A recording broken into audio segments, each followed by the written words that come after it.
Okay, we're going to begin, everyone. Shh. So as we heard earlier in our services, we're really honored to have Josh Kadden here, the CEO, I guess, of Nova Exhibition. We'll find out exactly what CEO of this means. But this is an exhibition like no other, and we have many different guests and talk about all different types of exhibitions, art exhibitions, music exhibitions. But let's start with what makes this exhibition just, number one, so unique. And also, I've read that, as you said, it took a lot more than you thought would happen. But something like this should maybe take a couple of years to take place, and it's taken just a couple of weeks. So how did you become head of the CEO Nova Exhibition? By, let's say, by chance, but I would also say maybe by a divine influence. Well, there's a few questions in there, so I'll start with, can you all hear me okay? It's a little closer. How about now? Can everyone hear me? Okay, I have to kiss it? You got it. It's like the Torah. Like this? Is that better? Okay. Wow, this is weird. So I was on the phone the other day with someone from the Reagan Library, or the Reagan Museum, and she reminded me, as someone who creates exhibits and museums, she was so confused how this group that doesn't come from museums or exhibits or production even created this exhibit so quickly. And I guess sometimes I even forget that. So what you see in a 50,000 square feet in space in New York was a function of a bunch of crazy people on WhatsApp just going back and forth in weeks. And what also makes this exhibit very complicated is that the story is continuing to evolve. This story is one that's very much in real time. You have a war that's ongoing. You have hostages that are still in captivity. And so there were moments throughout the New York exhibition, like the morning that Noah was rescued. There's no precedent for how to respond to that as the exhibit that's responsible for telling the story of. We have the big wall, the Bring Them Home wall, and now someone came home. And I'm speaking to you now from like, you mentioned like the arts perspective of how we think about this as the exhibition. These were dynamics that were so unprecedented and strange. How I ended up in this role, it completely accidental. I was working for a tech company, as I mentioned. After October 7th, like many of the people in this room, everyone found their own lane to contribute or do. I was hosting big events in New York, fundraisers, community gatherings. When you're the convener, you get looped into crazy ideas. And Joe had mentioned that he was doing this, and I offered to help fundraise, send some emails, and it became very clear that there was a need for someone to really operationalize this idea. Do we have a meeting on Wednesday? We should go over our goals for the week, like very simple things. And in classic Israeli fashion, there was a lot of communication, but no communication at the same time. And you want to? No, go ahead. Okay. And it became a lot of moving really fast, building the plane while flying it, opening the exhibit with about 20% of the budget that we ended up needing, and stressful. And it became very clear that my lifestyle was not sustainable. I was up from 4 a.m. to 8 a.m. with the Israel team, then going to my day job, then going on with the West Coast team at 5 p.m. to 9 p.m., and it got to a point 2 weeks before the exhibit opened where I decided that this is something I wanted to spend more time doing.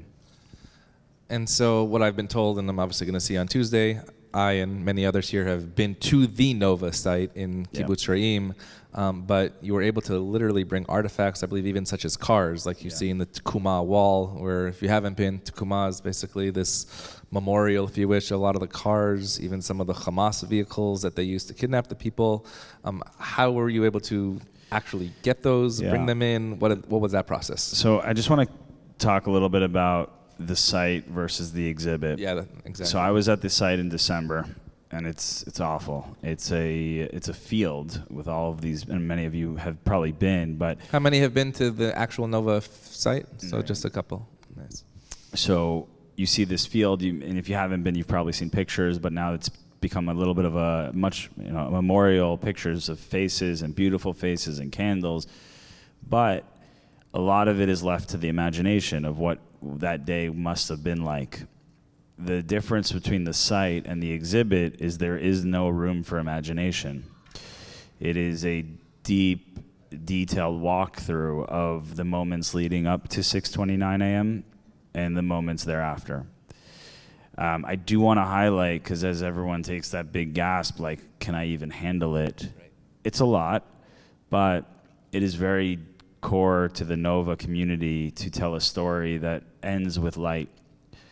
And when you learn about the Nova community and the Nova survivors and the organizers, it's very strange how they are able to see such light and how they've channeled that day into taking on responsibilities that are bigger than all of us, whether it's taking care of their own through the foundation that they created or creating this exhibition. So it's in terms of how we brought stuff here or what to expect, everything is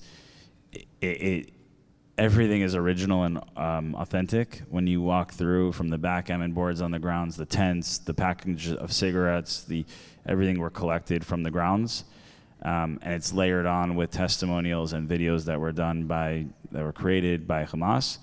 The other thing I'll say from an arts and culture perspective or museum perspective, what makes this very different is, on one hand, it's very low tech, but on the other hand, there's no plexiglass you can touch and feel. I'll never forget. So some of you may have seen pictures. There's a Lost and Found where you see a lot of the shoes, and it's very reminiscent of the Auschwitz, the Auschwitz Museum or Yad Vashem. And we became really close friends with a museum guy in New York, someone who's very professional with Holocaust museums all over the world. And he wrote me this beautiful email commending our work, but he was very stressed out that the Lost and Found didn't have like much more boundaries around it. And he's like, these are artifacts that will forever be part of history. But the impact that this exhibit has when you can touch and feel is something that's very important to us. And if someone decides to take a pair of Nike Dunks, from the Lost and Found, it's something we're willing to, we have someone guarding it at all times, but it's just so real and so raw. So just you as a person, what was your Jewish life, Israel connection before October 7th? And obviously this has changed your life, but was there a gradual, was it just an immediate break? What was it like on October 6th for you? Yeah, I grew up in Great Neck, New York, Long Island. I see some people as well, a few Great Necks. We're all family here. Yeah. And so affiliated with a conservative temple, but not, I wouldn't say I'm like, just like everyone else, from where I'm from. Deeply Jewish, but not deeply religious, deeply Zionist. But I'll tell you, people say, what's your connection to Israel? And I always like to say, there's the obvious, there's the history, and there's the religious connection. But honestly, I've been going a long time, but I went in 2019 and just had one of the best vacations I ever had. And I think that's a story we don't tell. It's like the best place ever. It's the best of Miami. It's the best of New York. There's parts that you can't compare to anywhere else. There's nowhere else like it. You go without a plan and you try and keep a completely open schedule, and somehow you have plans every single minute, and you get invited to 10 different lunches, and there's just nowhere else like it. So I say that because in 2019, that's something I got comfortable with going to Israel. I grew up in a house where going to Israel was a big deal. We had to get a tour guide and a bus and do all the things. I started going with no plan, and I fell in love. And I think when people think of Israel, they think of a museum, like a history. They think of war. And And so that was my connection just in the months leading up to, so 2019, then I went again later that summer, and then I had a wedding for my 30th birthday last summer, just a few months before October 7th. So when October 7th happened, we're just doom scrolling. We felt helpless. And I like community. Community makes me feel good. So selfishly, I wanted to bring people together, make myself feel better. And I saw the power of that. We had this massive Shabbat on a Friday night in New York. And the energy was so, like, it was easy. It's like if you build it, they will come. Everyone was, how can I help? How can I help? This person donated food. This person donated security, donated a venue. We planned an event in 24 hours that would normally take 6 months. We raised $100,000 for FIDF. We had the NYPD, had counterterrorism on every corner of that street. It was that day, the Global Intifada Day, if you remember. And we had convinced the mayor to show up and surprise everyone. And it was a very moving night. And the feedback the next day was, how do we do this again? So we did 10 events, and the power of community and an activated Jew, as I've said a few times this morning, is you don't want to be on the other side of that. I want to just talk about some of the difficult things that you face, specifically in New York, that I know we're reading out here, and then maybe some of the concerns that you hopefully don't have that will be in LA, but the anti-Semitic, anti-Zionist, perhaps the same things that were happening in New York. Did you expect that? And when that did happen, what was the transformation that you had to make sure that the goals were met? Well, truthfully, I was a little disappointed that it took them so long to come. So I guess we didn't make enough noise up until the end. But when they did come, it validated everything, our whole purpose, and it validated how our message worked, and I'll explain why. Your first question, were we prepared? We were absolutely prepared.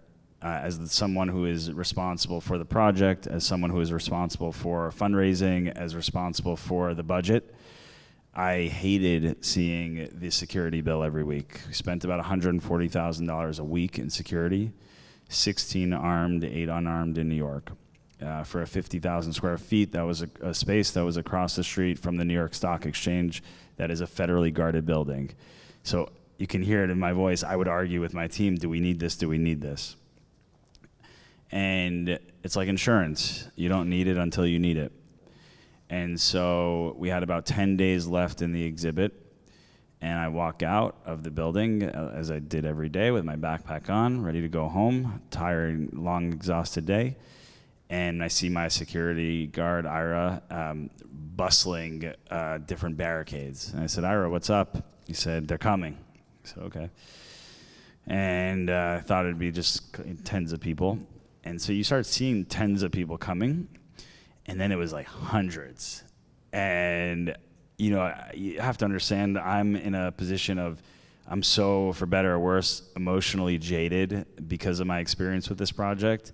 I'm surrounded by such trauma and people who have lost and grieved that, like, I'll probably have to figure my own self out at some point. So I'm like, all right, this is not a big deal. And so I see it, and they're so professional. Like, they're so organized. They know where to go. They know where to do, what to say. And this woman from this movement gets on a platform, and she starts chanting things that was basically, they were dancing next to a Holocaust. They were dancing next to a Holocaust camp or something like that.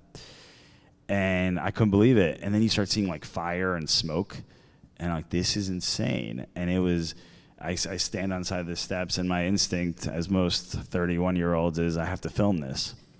So I filming, and then I see the barricades break, and all of a sudden NYPD was unbelievable. So our security team locked down the building, and NYPD shows up, 150 guys, helmets, a beautiful sight to see NYPD on one side protecting the exhibit against this mess.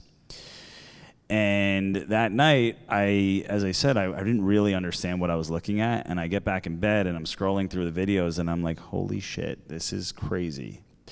And I start sending it out, and the videos start getting sent around, and people are replying to my Instagram saying, this is crazy, this is crazy. They were sharing it and reposting it, and then it went off. And so I've never been CEO of anything, so I just know in like TV shows or something, like you're supposed to have a response or a statement. And I have, we have our own PR team, so I said, do we need to put out a statement? And up until now, we've been very much like, we don't engage in politics. We don't engage we just focus on Nova, Nova, Nova. And Scooter called me, and he said, we have to extend. And I said, Scooter, I'm done with this project. I'm going to Israel on Monday. I'm exhausted. I'm done. And he says, Josh, we have to extend. And I said, we don't have any money. He goes, we have to extend. I said, okay, I guess we're extending. So we sent out a few texts, and within 45 minutes, we shared this. We're in a WhatsApp. We shared the video of the protest, and we said we'd like to extend our stay. And within 45 minutes, we raised about $800,000. And people were so upset for us and so motivated by the power of this project. And that night, our response was, due to popular demand, we will be extending our stay in New York. It was like the most beautiful mic drop ever. And the next morning, the New York Post ran the story as the cover of the New York Post. And I called, through this process, I became really friendly with the mayor's office, and I called Joel at the mayor's office, and I said, you guys have to come down here. And he goes, the mayor's talking about it right now at the press conference. I said, you guys have to come here. So they invited the whole press corps that he was talking to come down to the exhibit. And there's pictures on our Instagram of the mayor coming that morning, walking around with Sigal Manzouri, who some of you might know, an LA local who lost 2 of her daughters and her family, and some others, some of the survivors, walking through the room of the murdered, and then taking a press conference in front of every local station. And then all of a sudden the tweets started coming. The governor of New York, the attorney general, the president of the United States, AOC, Mike Johnson, everyone agreed that this was a red line. Protesting outside of the Nova exhibition was something that was so far, it truly validated that regardless of your politics, regardless of your views, the Nova exhibition is the safest, cleanest, purest way to tell a story about October 7th. So it became a national story. CNN, Jake Tapper, New York Times, like it took the project to a completely different level. And coming to LA, it's so important that that's how we wrapped up our stay in New York, because now you have celebrity and people in the industry who are so scared to engage, even though, in my experience, I think there's a lot of closet supporters. There's just no reason to support because there's so much downside. But this exhibition provides a way for them to do so. And so who do you want to walk through these halls? I know the last couple of days, for us, it feels good to go on Tuesday. But maybe an example in New York of somebody that you actually did transform, perhaps? And then who do you want to transform here? So it's a good question, because every one of my donors always says, how can we get a non-Jew to come to this exhibit? And I say that's just not the right question, because as some of you know, there's a lot of parents in New York, Jewish parents, who said they've got a big problem with their youngest child. So it's not the right question. The question is, how do we get everyone to see it? How do we get everyone that needs to see it? We've had some of the biggest supporters, not Jewish, Christians, like they're amazing. We have Patricia Heaton that's become like she's coming here in 2 weeks. She's amazing, and she's planning a big event at the exhibit. So the question is, who needs to come? I believe that one of the biggest challenges we have is this framework of rooting for the underdog and what's cool and what's not cool. And somehow we're not on the cool side of things, and that's because of where culture is, and LA is the heart of where culture is created. So for me, what's really important is we do want a lot of celebrities to come. Do I want them to post and promote it? Of course. Is that what's needed? No. And I'll give you an example. Usher came to the exhibit in New York, and we set up a private morning for him to walk through. And he came in with his hood up, and when he walked out, his hood was down. And he didn't care who saw him there because he understood what he just witnessed. And he was an emotional wreck walking through this exhibit. This past Sunday, we had the founder of Coachella come to the exhibit. And he was an emotional wreck. You know, as a festival person, seeing the porta potties, like, those are so synonymous with his entire career. So our hope is that we can get people from music and arts and people that have massive platforms. You know, there was that week when the All Eyes on Rafa picture was reposted hundreds of millions of times. My hope isn't necessarily that someone will, post the other side. My hope is that before reposting that, they'll understand how this all started. So I think affecting the subconscious as much as promoting the exhibit with people that have massive platforms is a big priority. We have an entire strategy around bringing students with the LAUSD, LACO, and the private schools as well. We had the president of one of the largest universities at the exhibit this past Wednesday. So we're serious when we tell you, like, this is your platform as much as it is ours. Scooter has taken every meeting he's had this week at the exhibit. If you want to see him, that's where he's taking his meetings. And we tell same thing to some agents, like, use this as your place. There's a coffee shop. We opened a Carmel coffee shop in the exhibit. Make this yours to tell convey your message. So I'll ask one question and then just a couple of Q&A as well for those who are here. After LA, what happens? Is it go to Europe, another city in the US? Do all the artifacts get returned to a place in Israel? Or has that not been discussed yet? You know, it goes back to the question of there's no precedent for this. Right. Who am I to determine, where this should live and the permanence of it? In terms of the roadshow, there's conversation around other cities.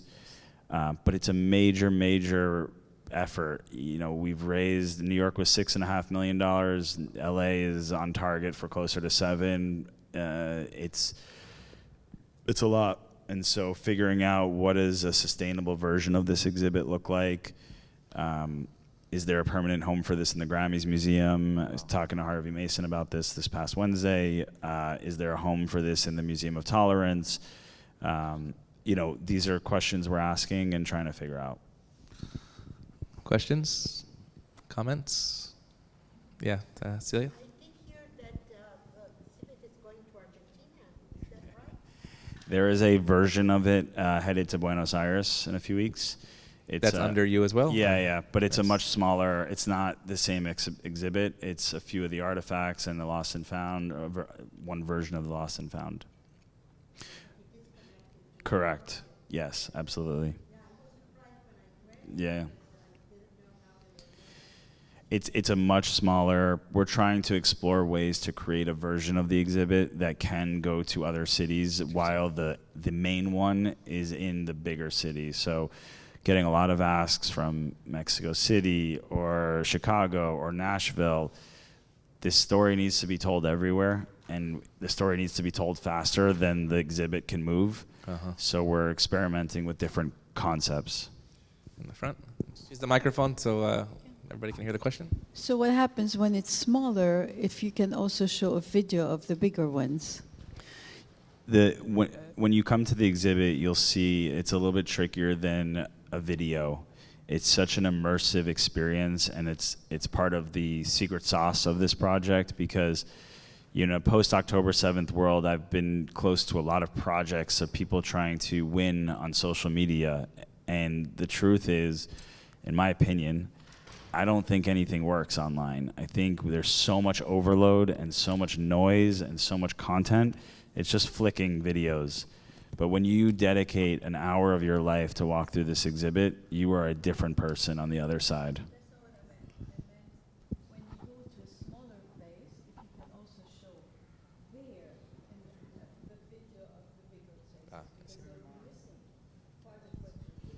Yeah, absolutely. So I went in February, and I would encourage everyone to go to the Nova site. Sometimes you see groups gathered around. It's comforting. They'll sing, which is what happened when I went there. Have you thought about maybe doing a VR sort of version so that it hits home a little bit more? Yeah, it's something we want to explore. The unfortunate reality is VR is not ready in terms of who can consume it. It's not accessible by, the reason to invest millions of dollars in a VR experience would be to reach more people that we can't reach by who's going to walk through the exhibit. So the unfortunate reality is VR hasn't caught up yet in terms of who has access. What we do want to create, though, is a 3D web experience where, similar to what, if you remember Google Earth, that's to me something we're exploring and cool. Like you can look down at the phone on the ground, and when you click on the phone, the video would appear. So that's something we're definitely exploring. Pamela? Hi. Actually, my friend Rick and I were at the exhibit on Sunday, and an hour's not enough. We were there probably about 3 hours, and at least 3 to 5 Kleenex were used. So I have 2 questions. First, Rabbi Sherman has been phenomenal in reaching out and connecting with interfaith clergy in Los Angeles. And I was wondering if something like that could be done with interfaith clergy in Los Angeles to have a special clergy day or something at the exhibit, and also maybe give them tools to bring back to their congregations to help their congregations who are not Jewish understand that this is, not a political thing, that it is a humanitarian thing. So that was my first question. Yeah, so we are working on it with the Federation as well as some other clergy leaders in the area. I know Rabbi Leader as well has been doing a lot of interfaith work. So we have a day planned, I believe, coming up. The goal is to get them in there as soon as possible so that there's enough time for them to go back to their congregations and promote it as well. Thank you. And my second question is, have you considered going to Washington, D.C. with the exhibit and having the exhibition there so that politicians can see it and see that it should be crossing the aisle, that just supporting the end of terrorism is something we should be united in? Thank you. So I think we can have as big of an impact on the politics of this country while also staying out of politics and while staying out of DC. And it goes back to what I was saying earlier about ultimately a lot of politics follow what's cool, and they're just as guilty of that as we are. And we've lost that story. And so I'll tell you, if anyone watched the DNC the other night with Kamala, she mentioned very specifically sexual violence at a music festival. And I'd like to believe that this exhibit was part of, along with some other projects with Sheryl Sandberg's documentary, part of how it got to her radar. A lot of people close in our project is very close with her team. And using the exhibit to tell that story, I think, is making an impact on politics. But we also are very clear that we're staying out of politics.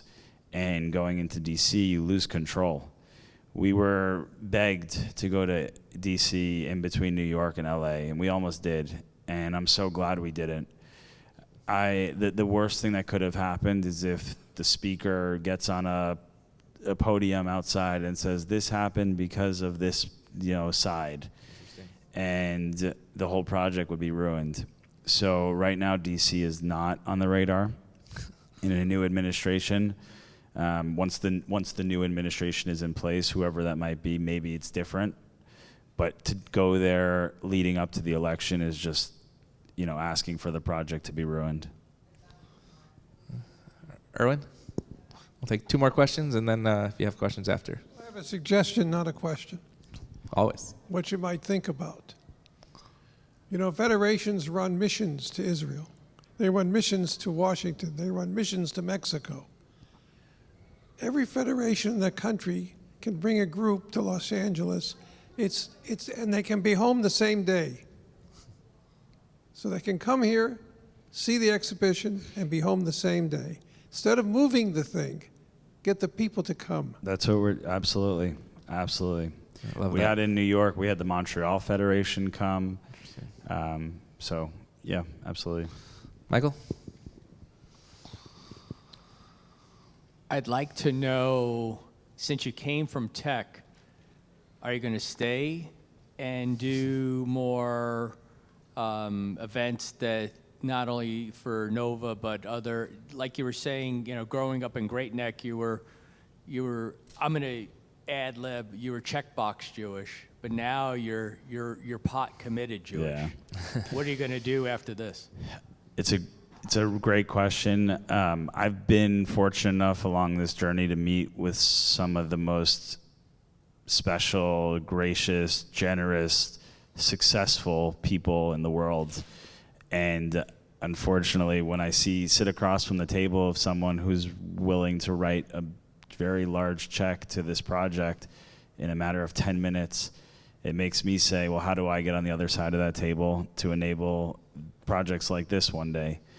So unfortunately, the philanthropy world and museum world and the Jewish world doesn't yield the same financial results directly. My hope is I can figure out something else so I can come back in 10 years and continue to have an impact.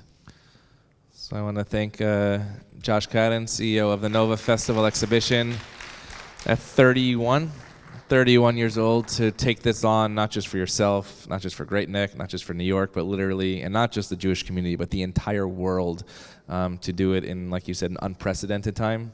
Know that we are not only behind your back, but literally with you, and we look, I don't like to say look forward, but are honored to walk through those halls on Tuesday evening. So if you are, again, I really urge you to tell a friend. I'm not urging you. Tell a friend to come with us on Tuesday evening. When does it go until? Middle of October. Middle of October. The time is now to not only have our voices heard, but hear the voices that need to be heard as well. Thank you, everyone, and Shabbat Shalom. Thank you for being here.